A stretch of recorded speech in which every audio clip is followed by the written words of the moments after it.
దదిశంఖతుషారాభం క్షీరోదార్ణవ సంభవం నమామి శశినం సోమం శంభోర్మకుటభూషణం.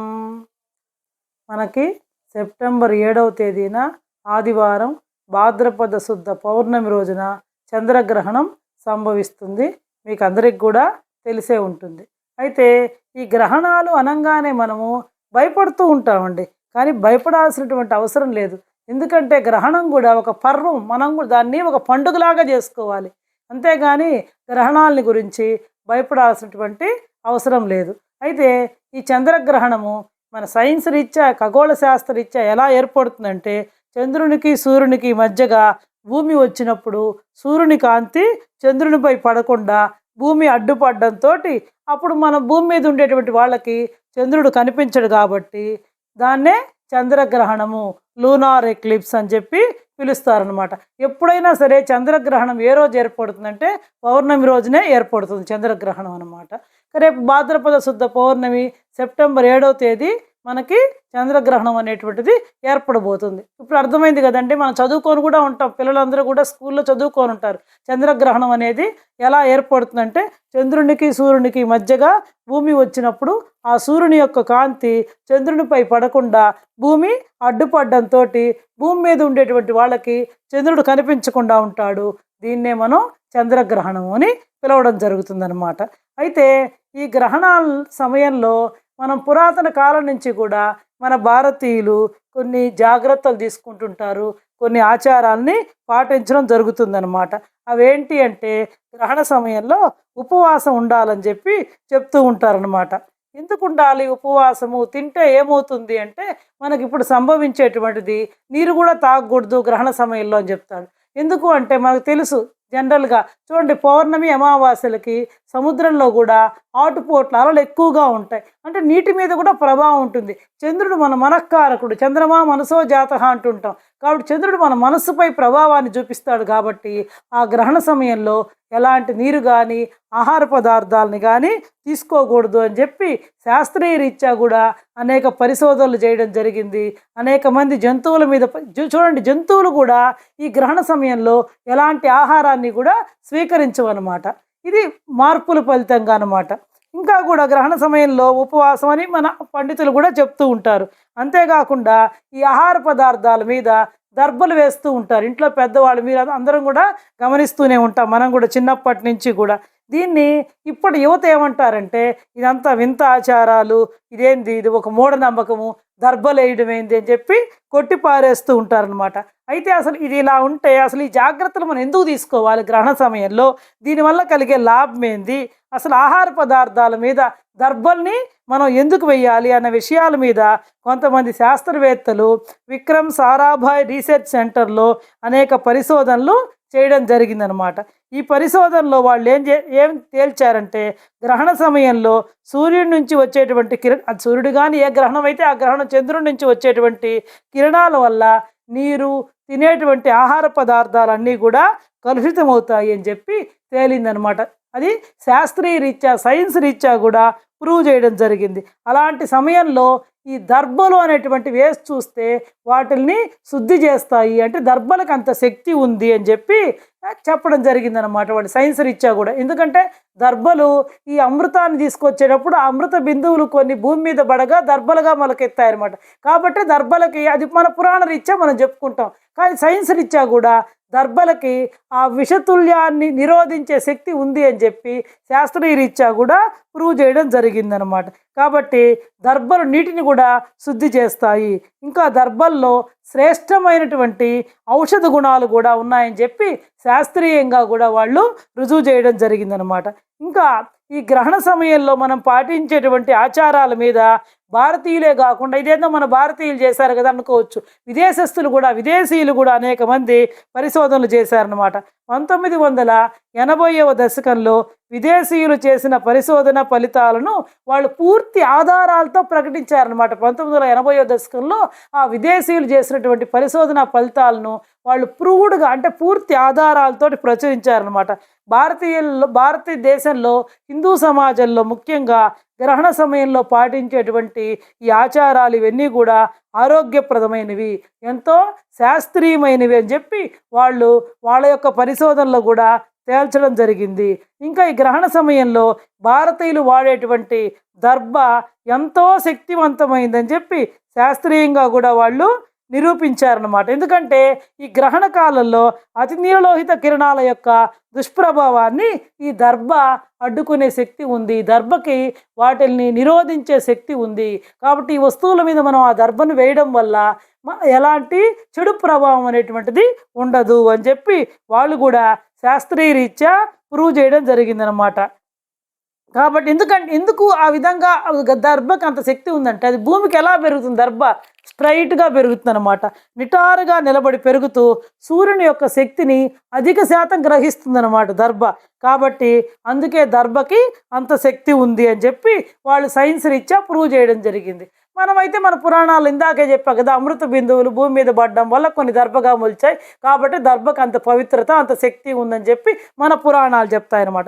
మొత్తం మీద మన మహర్షులు చెప్పిన దానికి ఇప్పుడు సైన్స్ రీత్యా ప్రూవ్ అయిన దానికి ఏమైనా తేడా ఉందో చెప్పండి. సైన్స్ ఇప్పుడు వచ్చింది, మన మహర్షులు ఎప్పుడు చెప్పారు? ఎప్పుడో త్రేతాయుగాల్లోనే చెప్పారనమాట. కాబట్టి చూడండి, మన మహర్షులు అనేటువంటి వాళ్ళు ఎంతటి శక్తివంతులో, ఎంతటి జ్ఞాన సంపన్నులో దీన్ని బట్టి మనం అర్థం చేసుకోవచ్చు. అంతేగాని మూఢాచారాలని చెప్పి కొట్టిపారేయకూడదు అనమాట. ఇంకా ఈ గ్రహణ సమయంలో వెలువడేటువంటి ఈ అతి నీలలోహిత కిరణాల యొక్క తీవ్రతను తులసి దళాల కంటే కూడా దర్భలు ఎక్కువగా నిరోధిస్తాయట. మామూలుగా మన తులసిని కూడా ఆరోగ్యప్రదాయనిగా, ఔషధ మొక్కగా, అనేక వ్యాధుల నిర్మూలనగా ఉపయోగిస్తాం. కానీ ఈ అతి నీలలోహిత కిరణాల యొక్క తీవ్రతని తులసి మొక్క కంటే కూడా దర్భలు ఎక్కువగా నిరోధిస్తాయని నిరూపించారు. కాబట్టి అందువల్లే శాస్త్రీయంగాను సాంప్రదాయబద్ధంగాను ఏ విధంగా చూసినా సరే ఈ పద్ధతిని ప్రతి ఒక్కళ్ళు కూడా ఖచ్చితంగా పాటించాల్సిందే. ఇప్పుడు ఎందుకంటే శాస్త్రీయ రీత్యా కూడా రుజువైంది కదా, ఈనాటి యువత అదే కదా అడిగేది. కాబట్టి మనం సైన్స్ రీత్యా కూడా వాళ్ళకి ఇలా చెప్పగలిగితే, ఇలాంటి విషయాలని కనుక చెప్పగలిగితే వాళ్ళు కూడా అర్థం చేసుకొని మన ఆచారాలని సంప్రదాయాల్ని పాటించడం జరుగుతుంది అనమాట. ఇంకా నెక్స్ట్ వచ్చి గ్రహణ సమయంలో ఎందుకు ఆహారం తినకూడదు? ఒక్కొక్కళ్ళు అంటారనమాట, మన టీవీలో డిస్కషన్స్లో చూస్తాం, నేను ఇప్పుడు బాగానే తినొచ్చాను, నా ఆరోగ్యం బ్రహ్మాండంగా ఉంది, నాకేం ఇబ్బంది కలగలేదు అని చెప్తూ ఉంటారు. ఇప్పుడు మనం గవర్నమెంట్ ఒక రూల్ చెప్పిందండి, బయటికి వెళ్ళాలి, బండిలో వెళ్ళాలి, హెల్మెట్ పెట్టుకొని వెళ్ళండి అని చెప్పింది. ఇది మీకు కావాలి, ఎందుకో నేను హెల్మెట్ పెట్టుకోకుండా వెళ్ళాను, నాకేమి యాక్సిడెంట్ కాలేదు, నేను బాగానే ఉన్నాను కదా అంటే సరిపోతుందా? ఖచ్చితంగా గవర్నమెంట్ రూల్ పెట్టినప్పుడు దాన్ని మనం పాటించాలి, శిక్షిస్తుంది. ఎందుకని? పెట్టుకుంటే ఏదైనా ప్రమాదం జరిగినప్పుడు సేఫ్గా ఉండొచ్చు అని. ఇది కూడా అంతే, మీరు ఆహారం తినకూడదు. ఒకవేళ తింటే గ్రహణ సమయంలో జీర్ణ వ్యవస్థపై కూడా సూర్యకిరణాల్లో జరిగే మార్పుల ప్రభావం అధికంగా ఉంటుందని చెప్పి శాస్త్రవేత్తలు కూడా నిరూపించడం జరిగిందనమాట. అంతేకాకుండా ప్రకృతి పరంగా ఏర్పడినటువంటి ఈ మార్పుల్ని జంతువులు కూడా పసిగడతాయన్నమాట. ఆ జంతువులు కూడా ఈ గ్రహణ సమయంలో ఎలాంటి ఆహారాన్ని కూడా తీసుకోకుండా ఉంటాయని చెప్పి వాళ్ళు చెప్పడం జరిగింది. వాళ్ళు ఎక్కడ అంటే ఈ విషయాన్ని వాళ్ళు జైపూర్లో ఉండేటువంటి జంతు ప్రదర్శనశాలలో చేసినటువంటి పరిశోధనలో కూడా వెల్లడైందని చెప్పి పరిశోధకులు చెప్పారనమాట. కాబట్టి చూడండి, జంతువులకు ఉన్నటువంటి విచక్షణ కూడా మనకు లేదు, మనం వితండవాదం చేస్తూ ఉంటాం. కాబట్టి వాళ్ళ జైపూర్లో ఉన్నటువంటి జంతు ప్రదర్శనశాలలో గ్రహణ సమయంలో జంతువుల మీద పరిశోధన చేస్తే ఆ గ్రహణ సమయంలో అవి కూడా ఎలాంటి ఆహారాన్ని కూడా తీసుకోవట్లేదని చెప్పి వాళ్ళ పరిశోధనలో వెల్లడైందనమాట. కాబట్టి చూడండి, ఎంతో పరిజ్ఞానం ఉండేటువంటి మానవుడు దీనికి భిన్నంగా ప్రవర్తించడం మంచిది కాదు అని మన పెద్దవాళ్ళు కూడా చెప్తూ ఉంటారనమాట. ఇంకా గ్రహణ సమయంలో కిరణాల ప్రభావం వల్ల శరీరంలో అనేక మార్పులు జరుగుతాయని, దానికి అనుగుణంగా మనం నడుచుకోవాలని చెప్పి పెద్దలు చెప్తూ ఉంటారు. అందుకే శాస్త్రం ప్రకారం అయితే అసలు గ్రహణానికి 9 గంటల ముందర నుంచే ఈ కడుపు ఖాళీగా ఉంచాలన్నమాట, ఏం తినకూడదు. గ్రహణం ప్రారంభమయ్యే సమయానికంటే 9 గంటల ముందుగానే ఆహారం తీసుకోవాలన్నమాట, కడుపు ఖాళీగా ఉంచాలి. ఎందుకంటే ఈ ఆహార పదార్థాలు తీసుకోవడం వల్ల అనారోగ్యానికి గురవుతాము, అది జీర్ణక్రియ మీద ప్రభావాన్ని చూపిస్తుంది అని చెప్పి చెప్పడం జరుగుతుంది అనమాట. ఇంకా ఈ గ్రహణ సమయంలో ఏం చేయొచ్చు అంటే, మనం గ్రహణం అంటే ఏంది అసలు? పట్టుకోవడం. మనం ఇందాకనే చెప్పుకున్నాం, పర్వకాలం అనమాట. అది మనం దేన్ని పట్టుకోవాలి? మనం ఆధ్యాత్మిక సాధనని పట్టుకోవాలి. అది అక్కడ మనం చేయాల్సిందనమాట. కాబట్టి గ్రహణ సమయంలో ఎక్కువగా మనం భగవంతుడిని గనక పట్టుకున్నట్లయితే ఈ గ్రహణం వల్ల ఏ దోషాలు కూడా మనల్ని దరిచేరవు. కాబట్టి గ్రహణ సమయంలో చేసేటువంటి అదే బ్రహ్మచారులు ఒడుగైనటువంటి వాళ్ళైతే గాయత్రి మంత్ర జపం చేసుకుంటారు.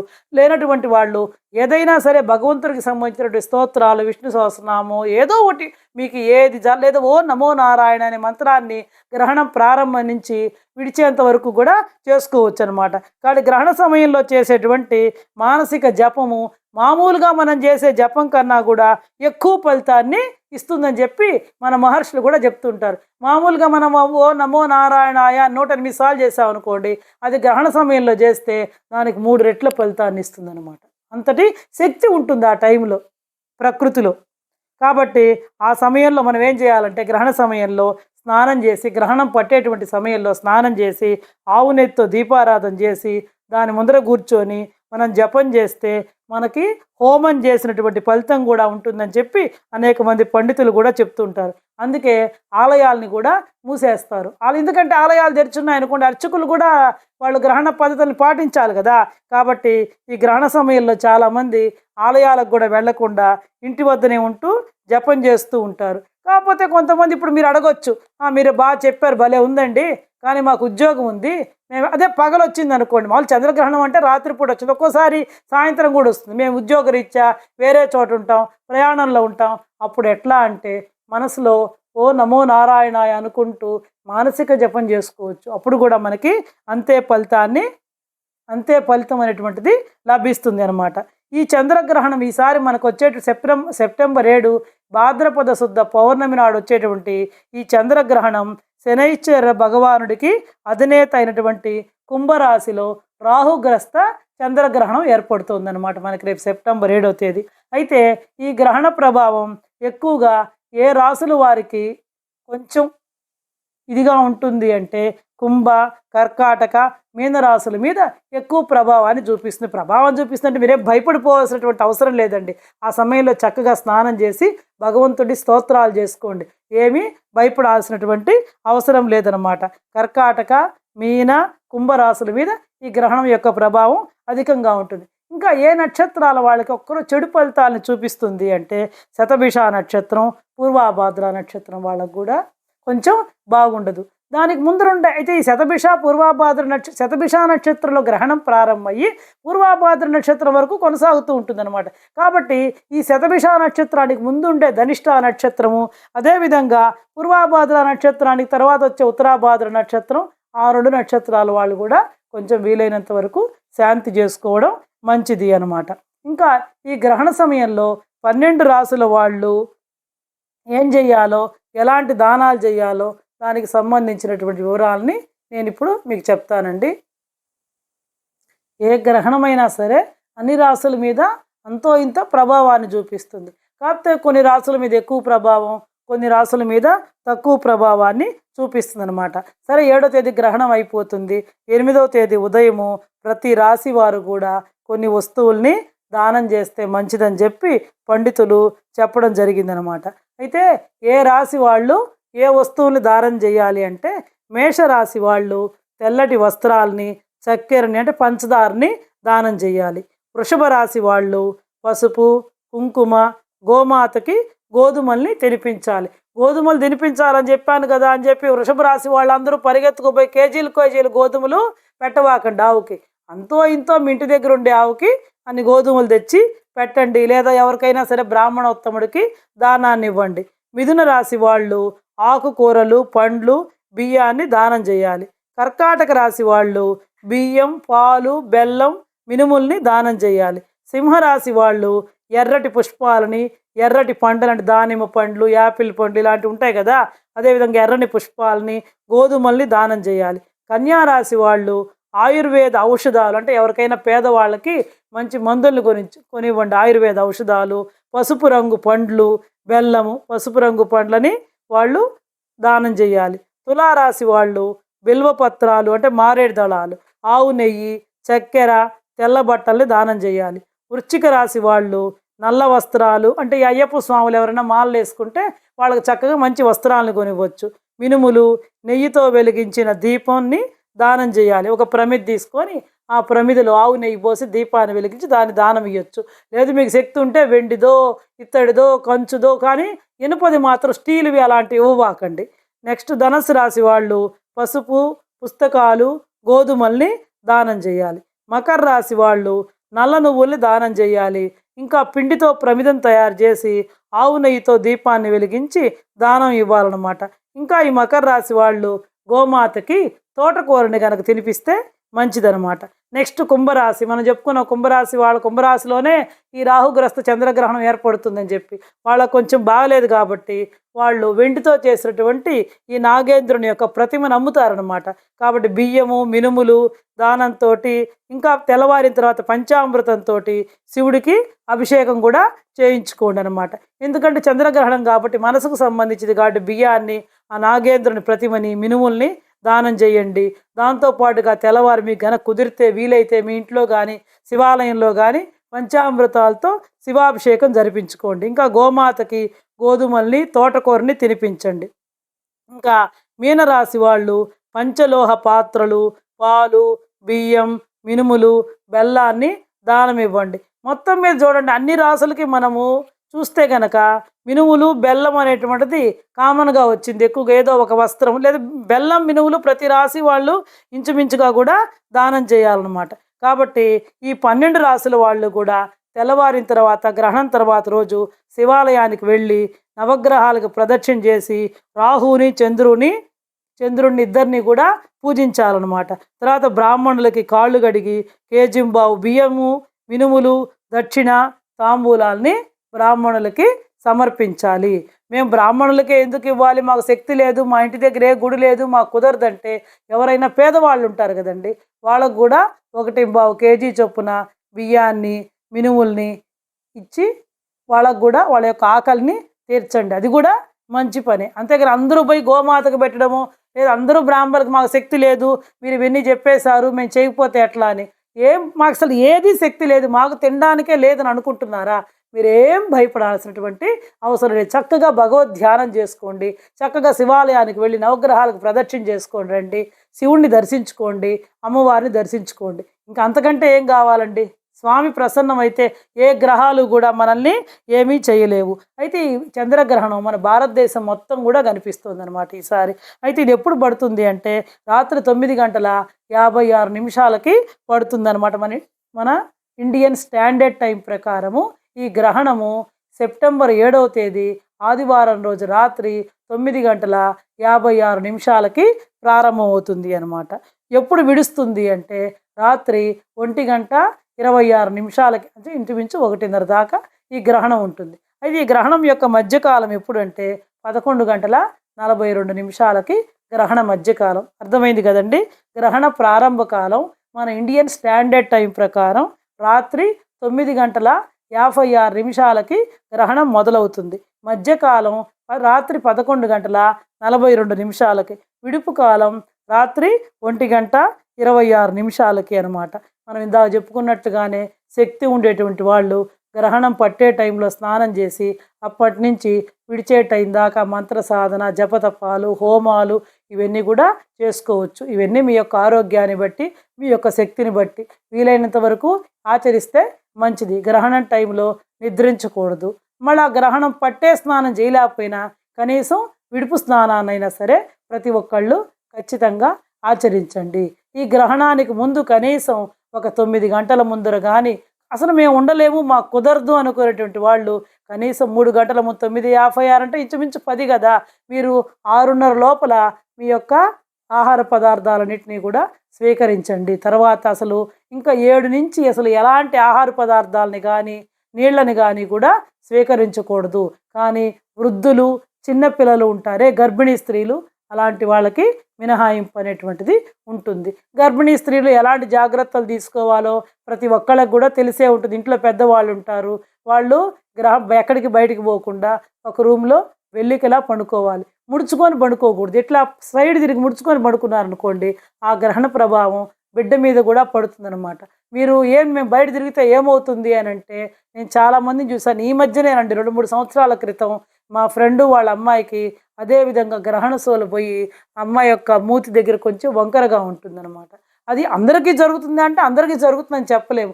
ఆ సమయంలో మనం వెళ్ళినప్పుడు ఆ కిరణాలు అనేటువంటివి మన గర్భంలో ఉండే శిశువు మీద పడినప్పుడు మన కర్మ బాగాలేనప్పుడు మనకు జరుగుతుంది. కాకపోతే జాగ్రత్తగా ఉండడంలో మనము తప్పు లేదు కదా. ఇది గ్రహణం రోజు మనం పాటించాల్సినటువంటి నియమాలు. ఖచ్చితంగా దర్భలని ఆహార పదార్థాల మీద వెయ్యండి. ఇంకా మిగిలినటువంటి ఆహార పదార్థాలు ఏవి స్వీకరించకూడదు, అవన్నీ పారేయండి. మధ్యాహ్నమే ఆహారాన్ని భుజించండి. సాయంత్రం 6:30కి ఏదైనా ఉండలేనటువంటి వాళ్ళు ఫలహారం మాత్రం తీసుకొని వండినటువంటి ఆహార పదార్థాలను ఏవి కూడా మళ్ళా మనం వాడకూడదు. ఈ నిల్వ పచ్చళ్ళు, ఈ పప్పు ధాన్యాలు, వడియాలు ఇలాంటివి ఉంటాయి కదా, వాటన్నిటి మీద కూడా దర్భలను వేసి సంరక్షించుకోండి. ఇది అన్నమాట. ఖచ్చితంగా ఈ గ్రహణ సమయంలో ప్రతి ఒక్కళ్ళు కూడా ఏ నియమాలు పాటించాలంటే పట్టు స్నానం, విడుపు స్నానం చేయాలి. కుదరకపోతే కనీసం విడుపు స్నానం అయినా చేయండి. ఆ గ్రహణం పట్టే టైంలో స్నానం చేసి ఖచ్చితంగా స్తోత్రపారాయణలు, జపతపాలు, అదే ఒడుగైనటువంటి బ్రాహ్మణులు అయితే గాయత్రి మంత్ర సాధన చేసుకోవచ్చు చక్కగా. ఇంకా తెల్లవారి దానాలు అప్పుడు చేయలేం కదా మన దానాలు. మన నక్షత్రాలకి మన రాశికి బాగలేదనుకోండి, గ్రహణం విడిపోయిన తర్వాత స్నానం చేసి మానసికంగా నేను దానం చేస్తాను అని చెప్పి మనసులో అనుకోండి. మనం కృష్ణ పరమాత్మ ఘట్టంలో కూడా వసుదేవుడు కృష్ణ పరమాత్మ జన్మించిన తర్వాత మానసికంగా 10,000 గోవుల్ని దానం చేశానని చెప్పి ఆయన చెప్పుకున్నాడు కదా. అదేవిధంగా మనం మానసికంగా అనుకొని తెల్లవారిన తర్వాత మళ్ళీ తలస్నానం చేసి గుడికి వెళ్ళి చక్కగా మనం దానాలను చేయొచ్చు అనమాట. ముందు ఆహారాన్ని ఇంతకుముందరే చెప్పాను మీకు, ఆహారం తీసుకోకూడదు. కనీసం గ్రహణానికి 9 గంటల ముందరే ఆహారాన్ని భుజించాలి కానీ తీసుకోకూడదు. ఒకవేళ మేము ఉండలేము, కుదరదు అనుకున్నటువంటి వాళ్ళు కనీసం 3 గంటల ముందరైనా సరే ఆహారాన్ని, ఇంకా 7 దాటిన తర్వాత ఎలాంటి నీరు కానీ ఆహారాన్ని కానీ భుజించకుండా ఉండడం ఉత్తమము. దర్భల్ని వెయ్యాలి. ఎందుకంటే నీరు సముద్రాల మీద కూడా ఈ గ్రహణ ప్రభావం అనేటువంటిది ఉంటుంది, నీటి మీద కూడా ఉంటుంది కాబట్టి మనం నీటిని కూడా స్వీకరించకూడదు. ఇవి మనం చేయకూడనటువంటి పనులు, ఆచరించాల్సినటువంటి నియమాలు అనమాట. ఇంకా నిద్రపోకూడదు. గ్రహణ సమయంలో ఎవరు కూడా నిద్రపోకూడదు. ఇంకా ముఖ్యమైనటువంటి విషయం, భార్యాభర్తలు కూడా అండి ఈ గ్రహణ సమయంలో సంగమించకూడదు. అది కూడా చాలా పాతకంతో సమానం అన్నమాట. ఇది ఈ గ్రహణానికి సంబంధించినటువంటి విశేషాలని ఏదో నాకు తెలిసినంత వరకు మీకు వివరించడం జరిగింది. నమ్మకం ఉన్నవాళ్ళు పాటించండి. నమ్మకం లేనటువంటి వాళ్ళు వితండవాదం చేయాల్సినటువంటి అవసరం లే. అది మీ యొక్క ఇష్టం మీద ఆధారపడి ఉంటుంది. ఏదో మేము పాటిస్తాం కాబట్టి, మేము ఖచ్చితంగా గ్రహణ నియమాల్ని పాటిస్తాం కాబట్టి మేము చెప్పడం జరిగింది. తెల్లవారిన తర్వాత అందరూ కూడా గృహశుద్ధి చేసుకోండి. దేవుళ్ళన్నింటినీ కూడా పులకాపు చేసుకొని యథాప్రకారంగా మళ్ళా నిత్య పూజలు అవి ఆచరించుకోవచ్చు. సరేనండి, ఇంకా ఈ వీడియోని ఇంతటితో ముగిస్తున్నాను.